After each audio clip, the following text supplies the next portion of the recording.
లోక్సభ స్పీకర్గా ఓం బిర్లా వరుసగా రెండోసారి ఎన్నిక. ఇండియా అభ్యర్థి సురేష్ పై విజయం. సభాపతిగా రెండోసారి ఎన్నికైన 5వ వ్యక్తిగా రికార్డు. సభలో రాహుల్ మోడీ షేక్ హ్యాండ్ అంటూ ఒకరిని చూస్తున్నాం కదా.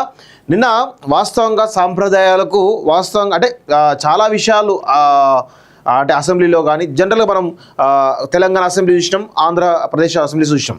సో ఇక్కడ స్పీకర్ ఎన్నిక చాలా వరకు లాంఛనంగా జరుగుతూ ఉంటాయి. ఎక్కడైతే ఎవరికైతే మెజారిటీ అధికార పక్ష మెజారిటీ వచ్చిందో వాళ్ళందరి ఎన్నిక ఏకగ్రీవం అవుతుంది. ప్రతిపక్షాలు ఏవి కూడా పోటీలో పెట్టవు.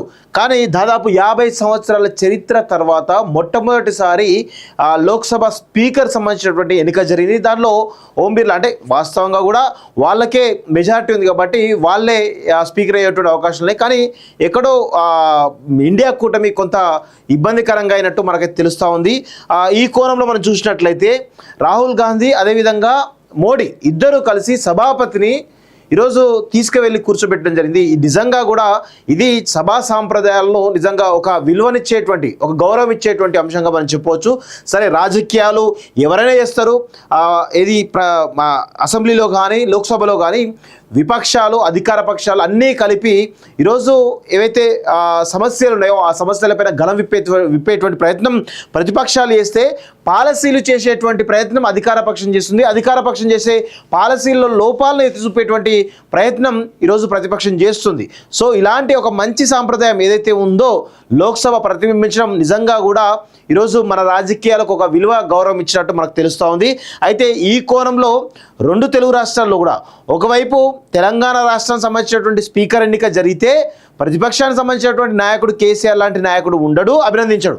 అదేవిధంగా ఆంధ్రప్రదేశ్లో కూడా స్పీకర్ ఎన్నిక జరిగితే ఈరోజు ప్రతిపక్ష నాయకుడిగా ఉన్నటువంటి ఎవరైతే అపోజిషన్ లీడర్ ఉన్నటువంటి జగన్మోహన్ రెడ్డి ఉండడు, కనీసం అభినందించడు. సో ఈ విధమైనటువంటి సాంప్రదాయం రాజకీయాల్లో దిగజాడు రాజకీయాలకు పరాకాష్ఠగా మనం చెప్పవచ్చు వాస్తవంగా.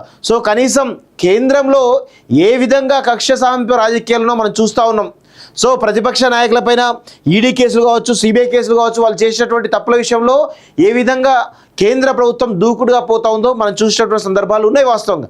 కానీ అవేవి పట్టించుకోకుండా సభా సాంప్రదాయాలను దృష్టిలో పెట్టుకొని సభా సాంప్రదాయాలు గౌరవిస్తూ ఈరోజు లోక్సభ ఎన్నిక స్పీకర్ జరిగింది. దానికి ఇద్దరు ఏదో అధికార పక్షానికి సంబంధించినటువంటి నాయకుడు అదేవిధంగా విపక్షాలకు సంబంధించినటువంటి నాయకుడు ఇద్దరూ కలిసి తీసుకువెళ్ళి కూర్చోబెట్టడం నిజంగా కూడా ఒక మంచి సాంప్రదాయానికి తెరదీసినట్టయితే మనమైతే గమనిస్తాం. కనీసం లోక్సభలో జరుగుతున్నటువంటి ఏవైతే